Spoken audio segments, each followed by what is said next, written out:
Okay, so we are going on a tour of a primary classroom.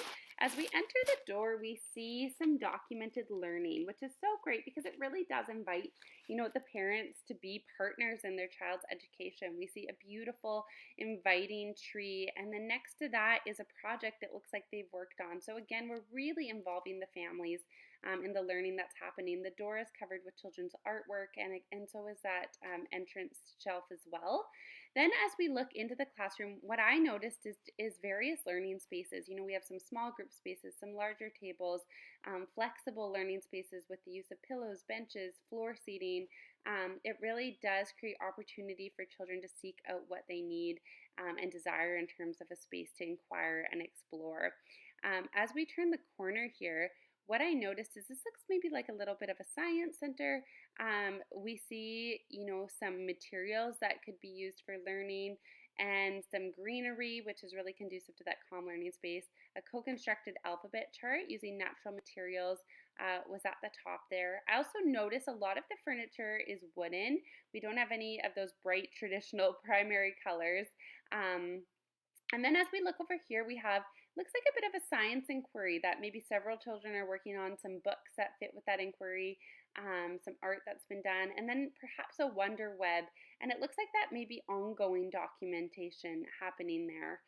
As we move more into the building center, what I notice is that children are using various materials. They aren't just using the blocks, and that tells me that they realize these materials are open-ended, that they don't just need to use the blocks at Block Center, but that they can incorporate other materials.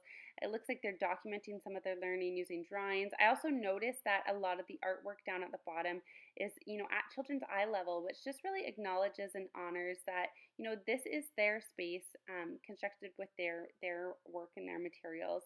Then we see a teacher working, quite focused on quite focused work with one or two children. And on the other side of the table, we see a smaller group making some cards and perhaps doing some writing. Behind them is various art materials, well organized in kind of, again, those natural containers. And then again, as we turn the corner, we'll see, a few more art materials. It looks like those drawers are full of loose parts the children could pull out, materials to create. I love that there is a table clearly set up for children to go and have snack at various times in the day. I think that recognizes that children have different needs, and if we can give them the autonomy to learn, when their body needs food and then to honor that, I think we're really empowering them and giving them great tools. As we turn the corner, we're going to enter into the digital learning room. We notice here the door is covered with the children's artwork. There's no generic posters in these rooms. All the decorations and designs are made by the children. What I like about this room is we see some children engaging in collaboration, working on the computer, and then we see another child exploring, lines and shadows and lights, and he's just doing that independently. Um, as we exit this room now, you'll notice on this table, it looks like there's some loose parts, and I'm wondering if there's been a provocation set up here. Looks like that girl may be working on. So again, I love the different spaces. We have the calm book corner.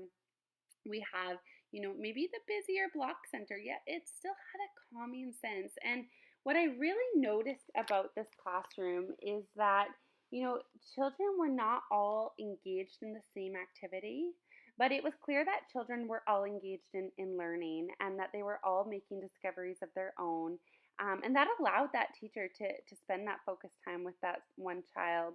I thought that documentation was, all throughout from the very beginning of the entrance part of the room, all throughout on the walls. There were some up high, some at eye level height.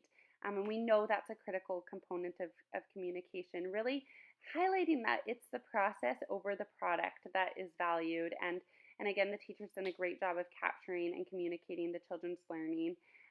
It's evident that this teacher, is a guide in the children's learning, and I'm wondering if children, brought up this interest of space, and that's why there was that learning center about space, and just honoring what the children are interested in, and kind of going with that, co-constructing that curriculum together.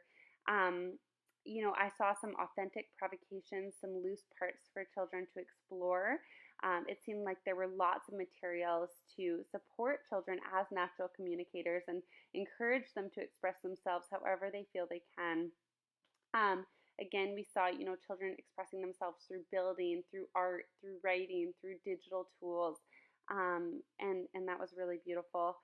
Um, yeah, I think all in all, this was just a really flexible space and, full of co-constructed materials. It was so evident the children felt comfortable there.